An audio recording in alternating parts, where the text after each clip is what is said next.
Hey writer, if you're ready to level up, then buckle up.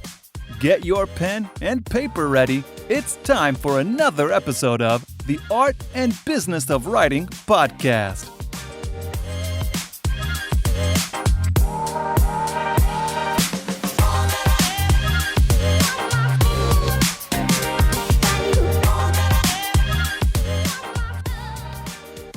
Hey guys, welcome back to another edition of the Art and Business of Writing podcast. I am your host, Chris Jones, where today I am joined by Joy O'Toole.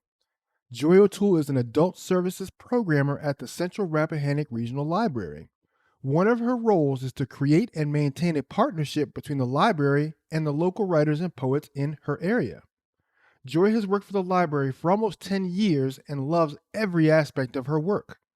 She has the privilege of writing for the library website in addition to other duties. In her free time, Joy reads, maintains her personal blog, teaches women's Bible studies, and is working on a book project of her own. Guys, please welcome Joy O'Toole to the podcast. Hey, Joy, welcome to the podcast. Can you expand on your bio a little bit for us? Sure, I'd be glad to. I work at the library. I've been working at the library for almost 10 years now, and part of my job there, one of my favorite parts, is working with local writers, which was really great because it got me back into writing too. I had written, as a kid and growing up and off and on through the years, but not really done anything more than, for myself. But working with the writers has really inspired me to get my own writing back in. And in my free time, when I'm not working and writing, I teach a women's Bible study at my church and study just for fun. And one of my really fun favorite things to do is genealogy research. I love to fall into the black hole of genealogy research. One of my favorite things. Oh, dude, that made my heart palpitate when you said you study for fun. I do that too.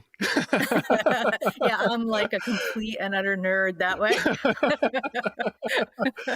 Oh, no, that's great. Wow, genealogy, that's pretty interesting, Yeah. I've always wanted to look back and figure that stuff out. I'm like, every time I pick something, I'm like, okay, I can go by as far as my great-great-great-grandmother, but then I'm like, I don't really go any further. I'm tired now. Yeah, it's tough. It's actually really, really tough to break through a wall. Usually mid-19th century is a tough wall for most of us. Yeah. Because there's just not as much stuff out there. And that's when you kind of can't do the online easy stuff anymore. You have to start combing through records. Even if they're digitized, you actually have to read old records a lot of times. But that's also where the hunt gets really fun, so that when you do succeed, it's almost like you get so excited that you succeeded that you want to do more. Kind of like when you get in that flow state when you're writing and you think, oh, I'm going to write and see if I can get that flow state again, even though you hardly ever do. You still have that in the back of your mind that that's where you're going to go. I know. I'm sure that your library skills help a lot with that too. Yeah, it's a good combination. I'm definitely doing the right thing for my job. It's right up my alley, research. So, yeah. So being that you are a librarian, as a writer, one of our favorite types of people, and the first one on my podcast, how did you become a librarian? Like, why did you choose that as a career? Well, I didn't originally. My degree is in biochemistry, and I started out by working in molecular biology labs, but then I got married and had kids and homeschooled. And so for years I was home with my kids and getting to teach them, doing lots of research and for teaching them and for learning myself in order to teach them. And when my oldest decided to go to college, I needed some extra money, and they were hiring at our local library just to have someone come in and be a sub. And so that's how I started. But it didn't take me long, and it didn't take them long to figure out that I was a natural at this, and moved into reference library work within a couple of years, and been doing it, like I said, almost 10 years now. And I love it. I mean, it's just right. All my skill sets, all my interests, all come together in this job. So it just came together. Yeah. So part of your job is to be a bridge builder between the library and like local and regional authors. How did that part of your job come about? Well, it started because I was teaching high school English as a homeschool mom. I was teaching a bunch of the kids that were my kids' friends. So the person who was in charge of the writers group at the Howell branch of the library was leaving. And so they asked me if I would take her shift and take over the writers group. And there were 2 people who came regularly to that group. So that's how it started. And I thought, well, there must be a way to kind of grow this thing. And so I started adding in topics of writing and started writing myself. And it just expanded from there.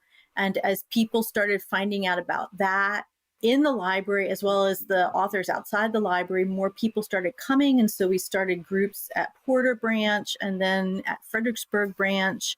And so the groups started expanding. Well, in the meantime, they're seeing my success in relating with the local authors. And so the library started asking me to be a part of planning for things like the local author reception and the lobby signings that the local authors were doing. And so it really just grew slowly and almost organically that I spent more and more time with local writers and authors. And it was actually how the Writers Conference began, was a conversation I had with Tracy Hunter Abramson, a local writer, probably 7 years ago now, at a local author reception. And we were just talking about, wow, it would be great to have something like that in our area because our local writers have to go to Charlottesville or DC or Richmond for any kind of event like that. And that was the beginnings, the little germs of the idea for that. Was at one of those local author events that I just showed up at. I don't think I even got paid at that one. They didn't pay me the first couple times I showed up. I showed up just to talk to local writers. Just to have a good time. That's what they always say. That's the hallmark of passion, is that you don't have to be paid to do it. Exactly. I pinch myself every day that I get to do this and get paid for it. Right. So I mean, like when you first started that, like rebuilding that writers group, did it surprise you how many local people wanted to learn to write? I had no idea. I mean, it was like, I had no idea how many people not just wanted to write, but wanted to get better at it, wanted to find other people who were doing the same thing.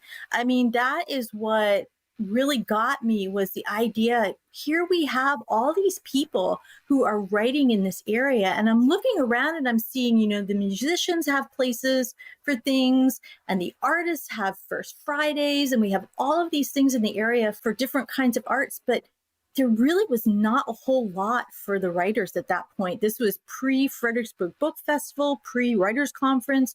I mean, we really didn't have a whole lot going in this area, but yet there were all of these writers. And I'm thinking, man, why aren't we doing more for the writers? Because obviously they're here, they want to learn, they want to meet each other. We really need to think about how we can meet this need. Yeah. And how did you find them? Let's see, all kinds of ways. So a lot of times they contacted us. They would write a book and they would publish a book and they would say, hey, do you want the book in your library? And we'd say, sure. And we would add it to our collection. Or the lobby signings, those had been going on before I even started working at the library. That was something somebody had started earlier before I came, where they could come and sit in one of our lobbies, non-pandemic times. We hope to get back to that again once the pandemic is over. But they would sit in our lobbies and sell their book and talk to people about their book. The local author reception was also something pre me being here. And I'm not sure who started that. I know when I started, Mary Buck was up at Porter, and she's the one that ran it and got me involved in it. But that was something where we were trying to help local authors network a little bit. And again, it was just a matter of organically reaching out. So it was mostly we would see them in the Freelance Star, because the Freelance Star has that local author spotlight every couple weeks in the book section on Sunday, or they would contact us because they wanted their book in our library. So again, real organic. It's never been super planned. It's been more growing from small seeds into bigger things. Okay, so now we've got the authors, that you found who are looking for something. We've got the people who want to write who are looking for something. Why was it important? Why is it important to bring these two hemispheres together? Why is it good? Well, the thing is if you're writing, and this is going to be especially true of new writers, but this is even true of people who've been writing for a long time. And especially if you want to be published, you have to learn how it works.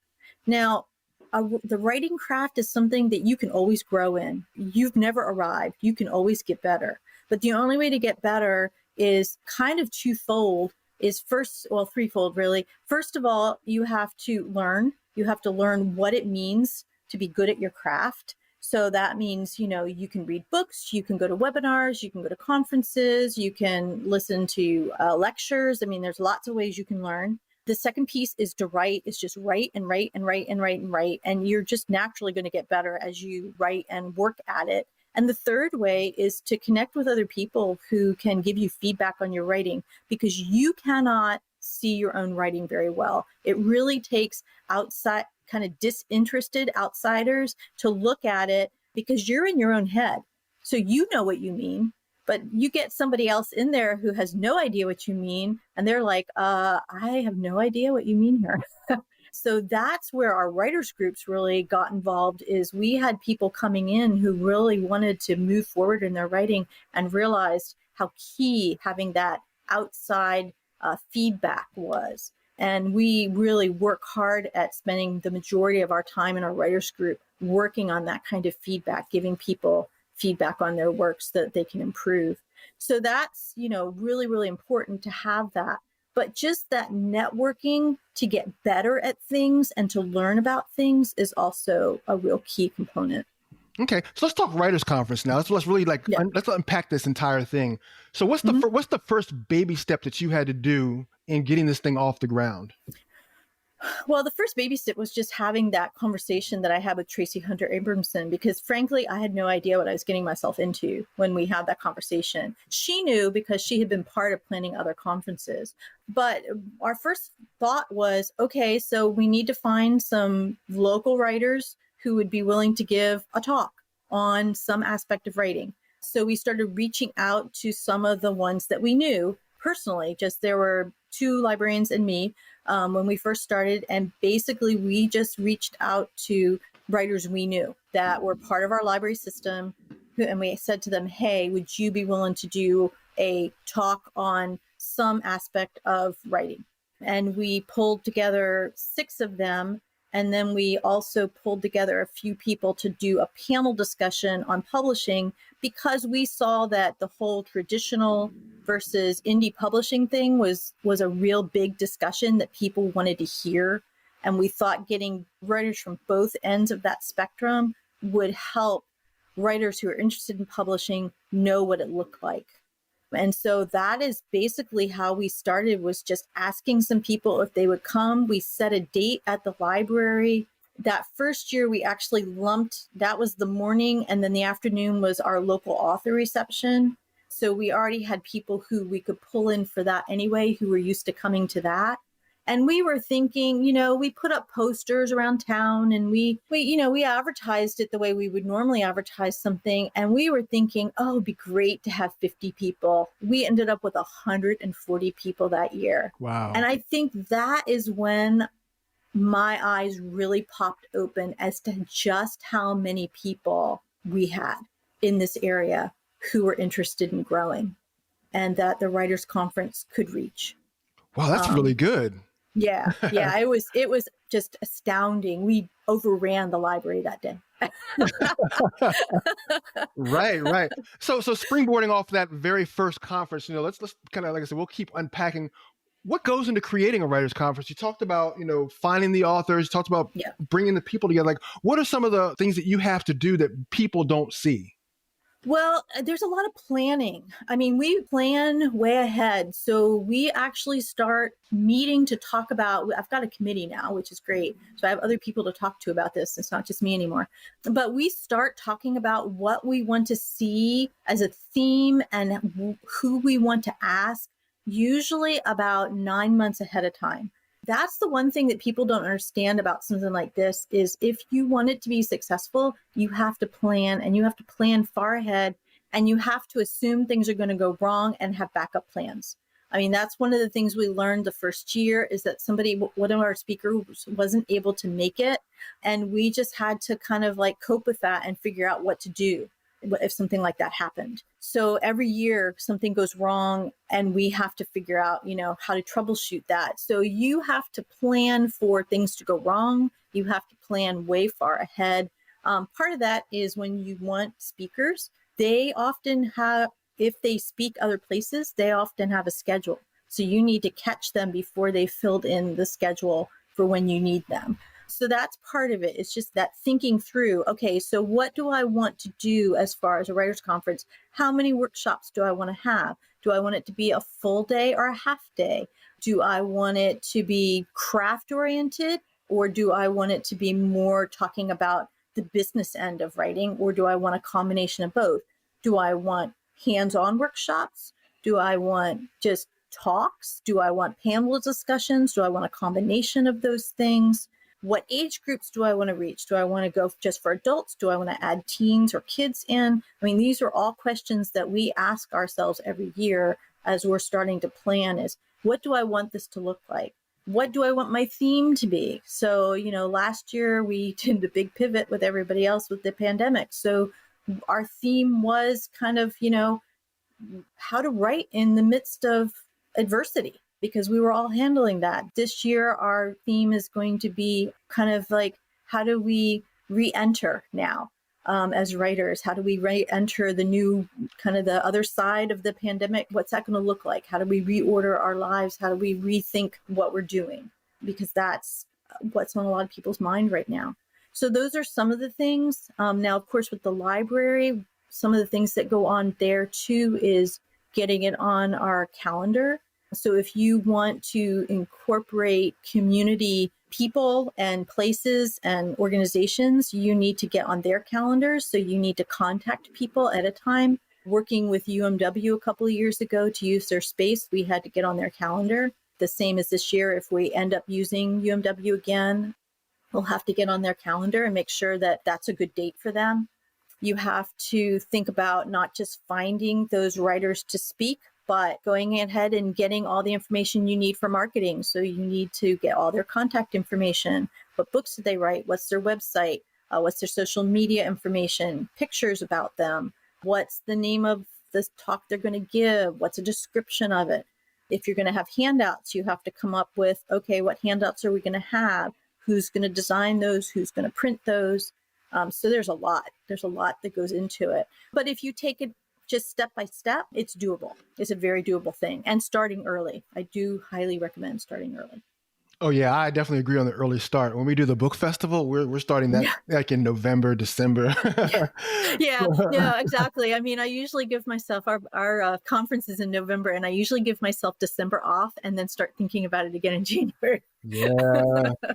So yeah, and it was kind of cool because the first year of the book festival was the first year of the conference too, I think. And it was kind of like we were both having a similar idea of doing something big for our local writers at the same time, which was really cool, actually. It was really complimentary. That's the best part, is it's so complimentary. Yes. I know. It's like two things that go together so well. Yeah, no, I agree. Now, so when it comes to creating the workshops, like let's say, because not everyone has access to a library, or they're a part of a library system when they want to create a workshop. I mean, when they want to create a speaking conference, how should they go about creating workshops? Should they either solicit ideas from the public? Should they do a call for speakers with writers? What are your thoughts on those? Yeah, well, if you're just starting out, it's probably a good idea to have an idea whether you want to do craft or you want to do business end or you want to do both. And then when you reach out to those writers who are going to speak for you or you're asking to speak for you, just say to them, hey, I would love to have something on craft. Can you give me 3 talks that you could give on some aspect of the writing craft? And just kind of get their feedback on it. Over the years, we have kind of thrown ideas at them, but usually what we do is ask them to tell us what they want to speak on because they know best what they can speak on. And we're at a point now where we have enough writers that what we do then is we take what they send to us, we give them up to 3 choices, and then we balance out the conference so that we have a little bit of everything. But when you're first starting, even if you have a little bit of duplication, that's okay. It's more that you want to try to begin to get into this. And usually your speakers are the ones who are going to help you know what they're best able to speak on. Okay. Now, something that tends to get us in trouble is scope. Yeah. It's like, oh, Yeah. I'll have this big writers conference and it's going to be great. Yeah. We have all these people and these keynotes. When you're first No. starting off, how do you recommend people start, like to scale? Start small. I would say half day. Our first one, we had 2 workshop sessions with 3 workshops each because we had 3 rooms in the library. And then we opened the 2 big rooms together for our panel discussion right after lunch so that everybody came into the same room.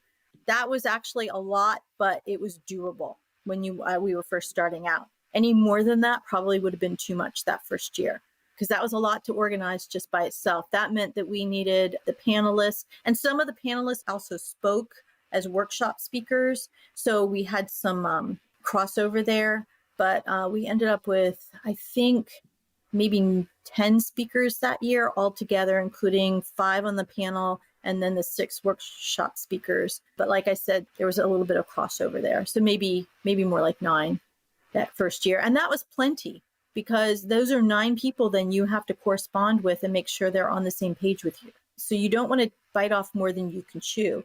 In fact, I've seen some conferences, and this is also a good way to start, where you've got everybody in the same room and you have like 3 workshops, one right after another, or 2 workshops and a panel. Everybody's in the same room. And so you only have to handle maybe 3 things. And that would be a great way to start, especially if you're not part of a library system with a lot of staff and support like I had. Yeah, very much so. And I guess it would also cut down on room cost if you're using a hotel room. Absolutely. Yeah. So if you are having to pay for your room, now the library does our conference for free because we use our space, or we are getting a partner space where they're donating the space. So we don't charge a fee. But if you are doing a fee-driven conference, even if it's just a small amount to cover costs, absolutely. The smaller you start it, the smaller your fee can be. That is something definitely to consider. But always check and see, because like if you have a local library that can give you rooms for free, definitely look into that. Our library will give out rooms for something like that. For instance, our local genealogy society, they have a conference every year, non-pandemic times, and they use our space for that. So they actually will take the 2 rooms that we have, the 2 big rooms that we have, and they'll have like workshops going in both rooms, and or they'll open up the room and have one big thing, just like we did. And they're using the space for free. So that's always something to look into. That's a good recommendation. I think also probably checking with your local library on whether or not you can sell. I know our libraries were not allowed to sell. So they'll give us space, but they won't allow us to sell books. Right. So for the library run things, we do sell books. So we do allow speakers to sell their books at the library run conference, and also at like the lobby signings. What we don't allow at our library is we don't allow like business. So an editor can't come in and sell their editing or something like that. They can give out information, but they can't actually have sales there. Does that make sense? No, it does. It definitely makes sense. Yes. Yeah. So you definitely want to check out and see what your library allows, because some libraries do allow authors to sell their books at the library. The library may not be involved with the actual money change, but some libraries will allow that. So yeah, you definitely want to check what the rules are for your library. All right. And then as far as like locating authors, for someone organizing their book conference, where should they start? And then where should they go in terms of trying to find authors to come and speak? Well, your first place to go is to try to find where the local author groups are in your town. So, most towns have some sort of local author groups. They can be real small sometimes. Check out your libraries. Check out places like Meetup, because they're usually saying something in there. You can check your local check the newspaper if there's a local newspaper, and see if there are local authors who are featured in there. Go to your bookshop. If you have an independent bookstore in your town, check with them, because they almost always know the local authors there too. And that would be another place that if you have one of those, to try to partner with them, because they love doing stuff like this, and they might be willing to help you with selling books too. So like once you start to organize and put the legs under it, you've got the authors, you've got the date set, you've got the location, you've got the speakers in place. How do you go about promoting it? Yeah. So multiple ways. It's going to depend on what your town has. So, I mean, obviously, we use the library vehicles of our website and our library. That first year, actually, what I did is when we created posters at the library to, tell people about it, there were a couple things I did. We came to the Independent Book Festival and we had flyers there. So all of the people who came through could get a flyer about the conference. But I also actually went around to all of the booths and gave them out to all of the writers who came to that festival. I also posted those all throughout downtown Fredericksburg. So every store in downtown Fredericksburg that had any kind of community bulletin board, I posted one of the posters for the Writers Conference. I went to the universities, to Germanna and to University of Mary Washington, who are our two schools here in town.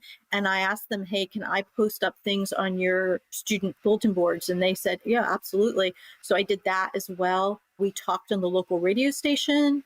We just found every avenue we could think of. So community bulletin boards, community centers. If you have a community center, that would be a good place because they often have community boards as well.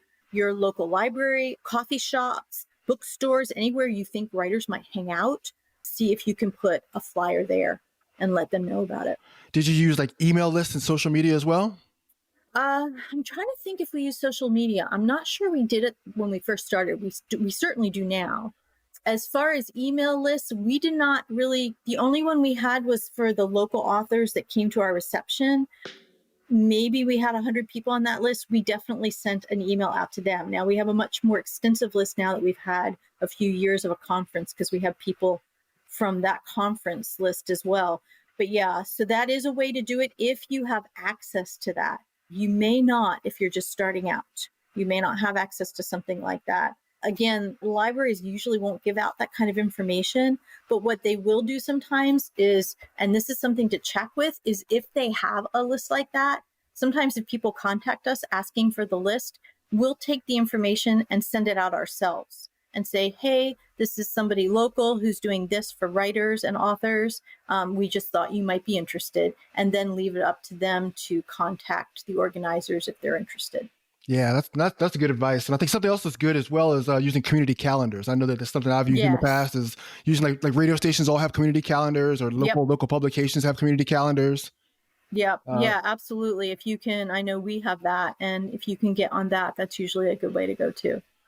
Now, as far as like volunteer workforce, because of course, you can't do it all by yourself. Like how do you locate volunteers and mobilize them to help you with your conference? So we started with the people who are in the writers groups, because we figured, well, they're going to want to come. And so let's see if we can get some of them to help out. And the way we did that is we just asked them, we had email groups for them because we would let them know, hey, the writers group is meeting this week and this is what we're talking about this week. And so we had their emails and we saw them every month. And so we said, hey, we would love to would you be willing to spare a half an hour of your time during the day of the conference, or sit in on one of the workshop sessions you want to go to anyway, and just count the number of people who are there for me. I mean, that's kind of what we did. And then when we started needing more volunteers, we got one of our youth librarians to mobilize the teens. So this would be, again, a good way to partner with local organizations, partner with a local school, talk to the teachers, maybe at a high school whose kids might be interested in going, like a creative writing or English teacher, talk to a community organization who might have volunteers who might be interested, talk to a local church who might have people who would be interested in helping. That may also be a place to have the conference too.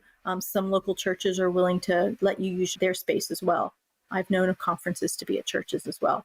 So, I mean, I would just reach out in the community and find places that have volunteer forces already in place and see if you can tap into some of those forces and ask all your friends who are even the least bit committed to you if they can give you a half an hour of their time. Because if you can get enough people giving you a half an hour and you're only doing a half day, that's a doable thing. Right.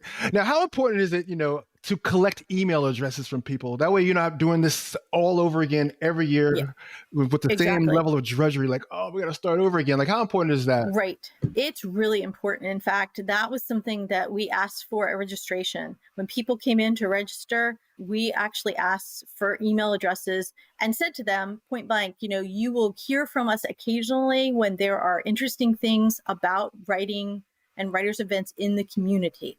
So if you get on this list, then we will be giving back to you. And then you will be the first ones also to know about any future conferences. And so I would say 95% of the people were willing to give us their email addresses.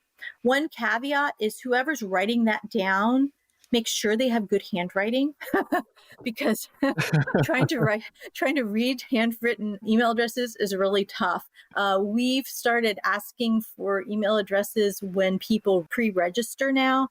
And that is something that is a really great way to capture them as well, is if you have a pre-registration and you ask for their email address and say to them, hey, if you give us your email address, we'll send you a weekly writing tip in the lead up to the conference. Well, they are interested in getting that writing tip. And so they sign up to get the writing tip and to hear information about the conference in the 2 to 3 months before the conference happens, however long you want, or 6 weeks, or however long you want to do this.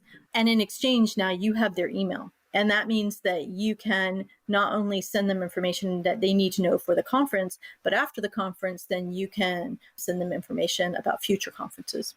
Well, that's good. And so, you build up a list that way. That's good. I like the idea of pre-registering. I think we do that with our attendees, have them come through Eventbrite, so we capture everything right there in Eventbrite, and it's all done. It really helps. We still have a lot of walk-ins, but it really, really helps to get the pre-registrants. They don't all show up, but you still have their emails. Exactly. So, even if they can't come that day for whatever reason, they can still find out about the future. And maybe that means they'll come another time. Now, in terms of the closing part of the conference and the open networking, how valuable is it to leave time at the end for that opportunity for the authors and the attendees to talk? I think it's very important, but we are still trying to figure out where in the day to put it, because we discovered that putting it at the very end of the day didn't work very well because most people are ready to be done if you're doing a full day conference. We were still experimenting with that, and we were getting better at that the last time we did it in person by putting it in the middle of the day instead, which I think is a better time. But I think that's a key time. So I do recommend that you have time for networking. Part of that's going to be your lunchtime if you were doing a full day conference. Part of that might, if you're only doing a half day conference, you could definitely do it at the end of the day. That would work well because your people have not been there as long. If your speakers are selling their books at the conference, that's the ideal time for people to talk to them, is by having signing tables for people to come and get their book signed and then talk to the author. That is another way to do it. But yes, I think that giving a good 30 to 45 minutes minimum for networking time is really important. And another thing that you can do is have local organizations who are connected with writers. So say you have someone who does editing, who lives locally, who just has some business cards, have them come and sit there during part of the day for people to stop by their table and see what they're doing. Or if you have a local publishing company or, any kind of organization like that. We've had people like the Poetry Society of Virginia come, or a local writers group that meets in the area who's not connected to the library, but they'd like to get more members. Then they'll come and give information. And that allows people who have services that writers are looking for to come, and they're not selling anything, they're just giving out information, but it might give them business later, and it gives the writers exposure to them. So that's kind of a win for everybody too. Yeah, I can imagine that being a valuable resource for authors, because you're listening for the prospective authors who want to write, because you have the authors up there presenting, they've already got their story, but it's like, well, who are the people going to help me get there? So it's kind of bridging a gap between here and there. It really does. And it allows them to ask questions, maybe off to the side afterwards, that they didn't get to ask during the question and answer because they ran out of time, or because they were kind of nervous about asking in a big room. They can ask them one-on-one later. Yeah. So how about soliciting feedback? How do you handle that? Like once the conference is done, you want to know how everyone thought of it. How do you solicit feedback? We started with paper evaluations, and we just wrote up two kinds of evaluations. We had a general one, which was more like, how did you hear about us? What did you like best about it? What do you think we could improve on? Who would you like to hear come back? Did you like the panel discussion? Kind of general questions like that. And then we had a workshop specific one where they gave us information as to whether they thought the workshop speaker did a good job, what they liked about him, would they want to hear them again, kind of more detailed on the actual workshop. So the name of the workshop was on there as well.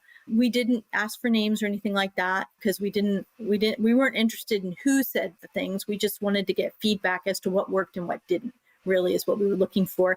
And also the one question on the general was, what would you like to hear in the future? Because we realized that incorporating what people want is going to be part of your future success. If you just do what you want, then people are going to stop coming. But if they say, hey, one thing that we hear every year is we want more nonfiction, and we really try. But that is something that we consciously think about when we're looking for speakers is who's a nonfiction writer who could speak on something that's specifically about nonfiction, or who is a fiction writer who could speak on something that would cross over into nonfiction. For instance, a historical fiction writer who does a lot of historical research, that would be gold information on how to do research for any nonfiction writer as well. So you want that kind of feedback. So we did paper forms the first couple of years. And 2 years ago, we decided that we needed an online form. So we just created a very simple Google form and put that out there as a link after the conference. But we also put the paper forms out as well that year. Then last year, of course, everything was virtual. So we completely relied on the electronic form. We have found that people really like a paper form. So what we will, anytime we meet in person, we'll probably always have at least a generic paper form for people who want to do it right then. Because some people do. They don't want to think about it later. They don't want to do an electronic form for whatever reason. A lot of people like the convenience of the electronic. It's easier for us because we don't have to worry about reading handwriting.